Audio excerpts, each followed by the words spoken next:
Welcome to Beyond the Spacious Building, a podcast for those navigating life after high-demand religion. I'm Ruth, and each week I'll share reflections and real conversations to support your journey of healing, questioning, and rediscovery. Let's get started.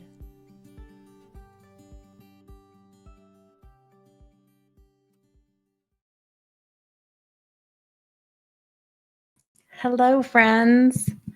I am trying to figure out all the buttons, so bear with me, but I'm so excited to be here, and I'm so excited and appreciate all the support and kind words that I've been getting from everyone. But welcome back to the Spacious Building.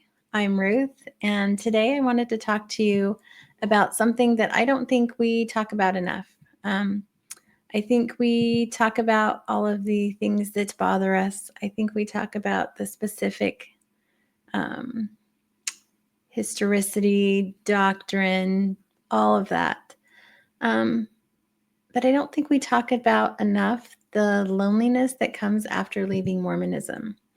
And if you're in that space right now, if you're feeling disconnected from family and friends, or even feeling disconnected from yourself, I want you to know that you're not alone.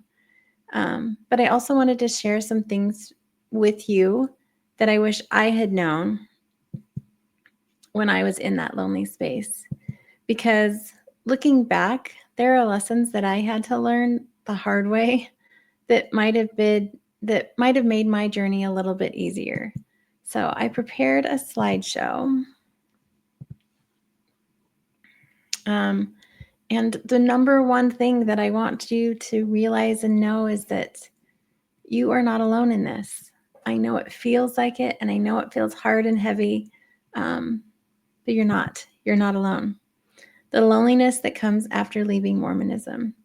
If you are in this space, if you are in this space right now, feeling disconnected from family, friends, or even from yourself, I want you to know that you're not alone.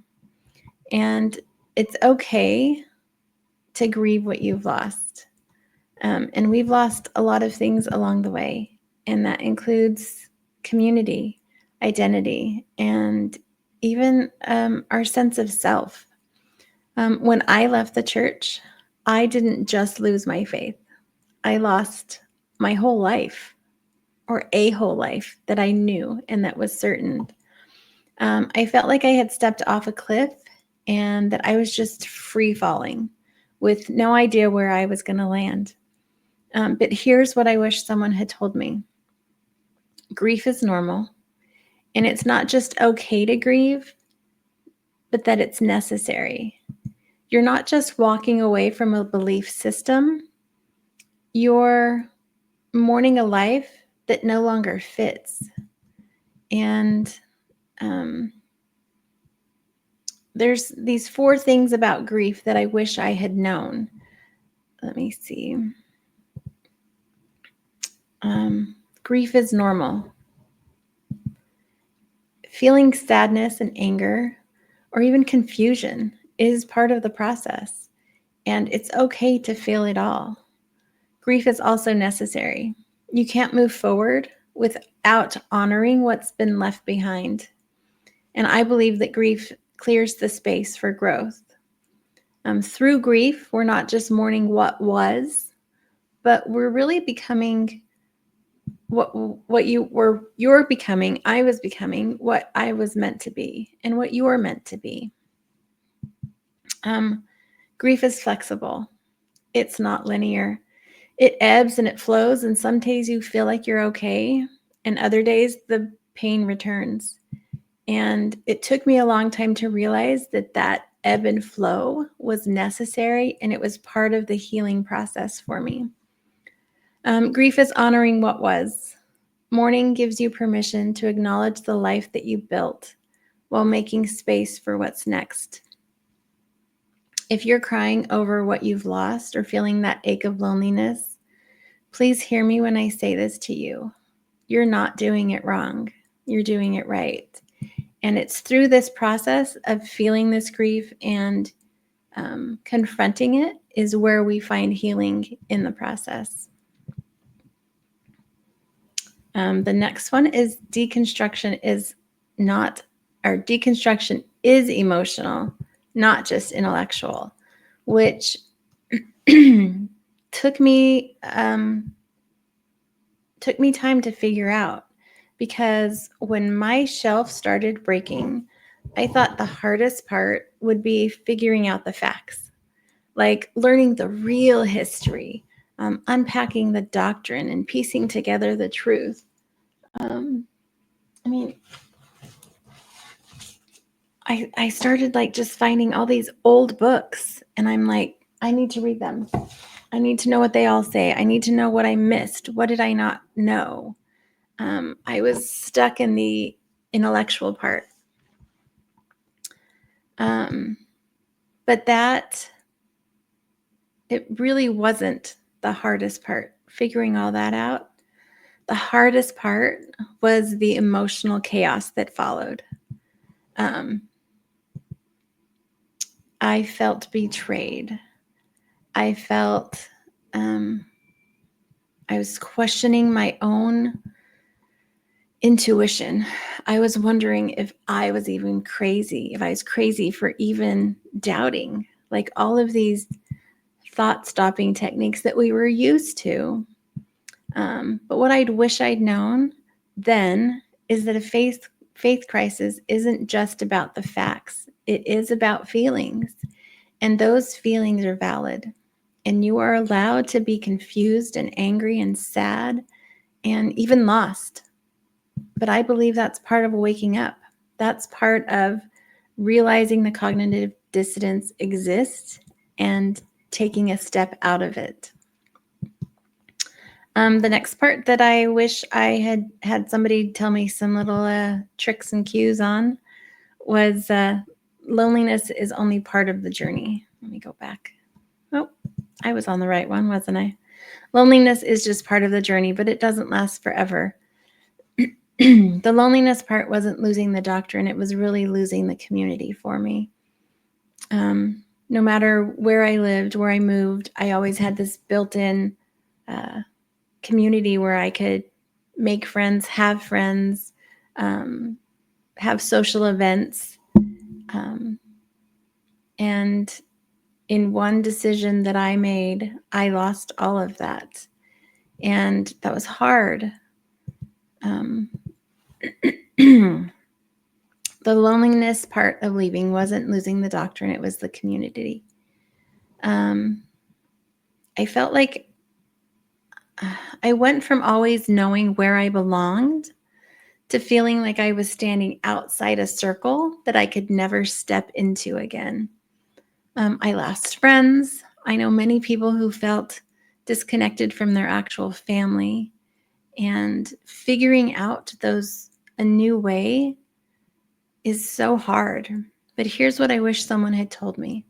It won't last forever. The loneliness feels suffocating at first, but it's not a permanent state.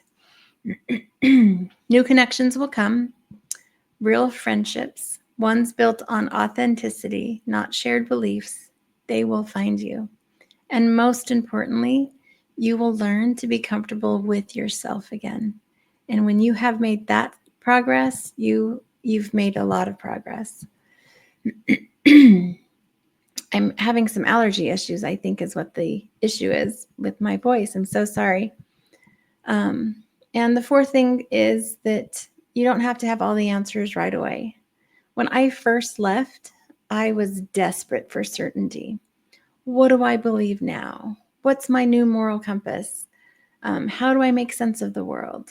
I was in a rush to fill the void with new beliefs, with new communities, and new identities. But looking back, I wish that I had given myself permission to just be in the unknown for a while. You don't have to figure it all out. You don't have to figure it all out right away. It's okay to be in the in-between. And in Mormonism, we didn't have the in-between. We thought we knew it all. So you're allowed to just sit in the uncertainty and let things unfold slowly. I wish someone had told me that. And then the last slide.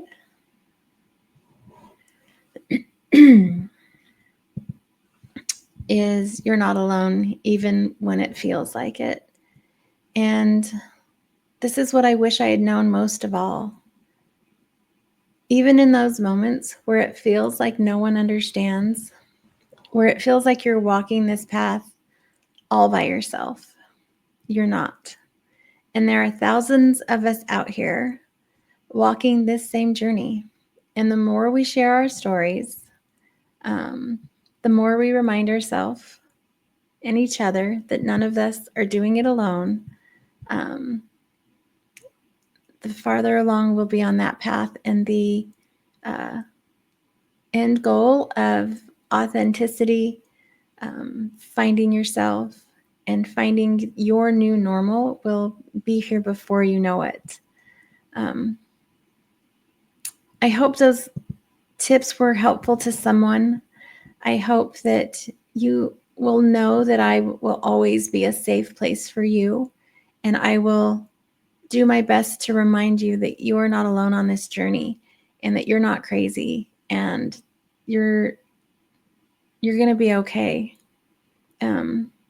Ruth, a year and a half ago, couldn't have done any of these things that I'm currently doing. I was broken.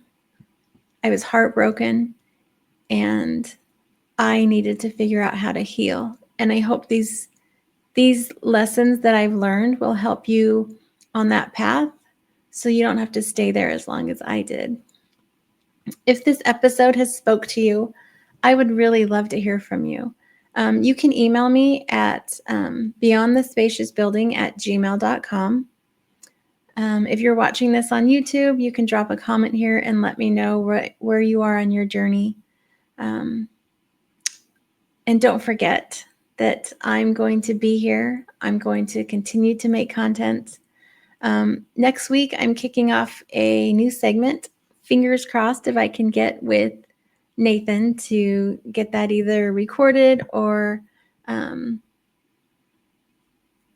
do a live. I really do enjoy the lives. It's just that the hard part is my schedule. So I'm going to do the best that I can. But my new segment, and it will be a segment that I will do regularly, is called 20 Questions with Ruth. I'm really hoping that Nathan will be my first one. You don't want to miss it.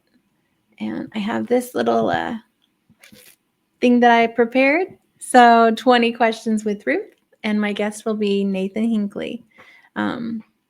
So come and listen. Come and join us.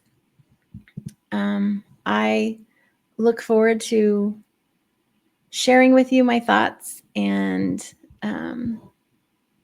I want you to know that you're not crazy.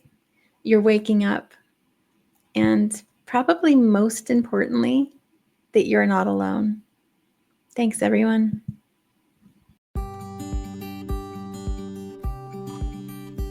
Thanks for being here. This is Beyond the Spacious Building, a space for healing, questioning, and rebuilding after high-demand religion. If you found value in this podcast, please like, follow, and subscribe, and share it with someone who might need it. Until next time, take care of yourself.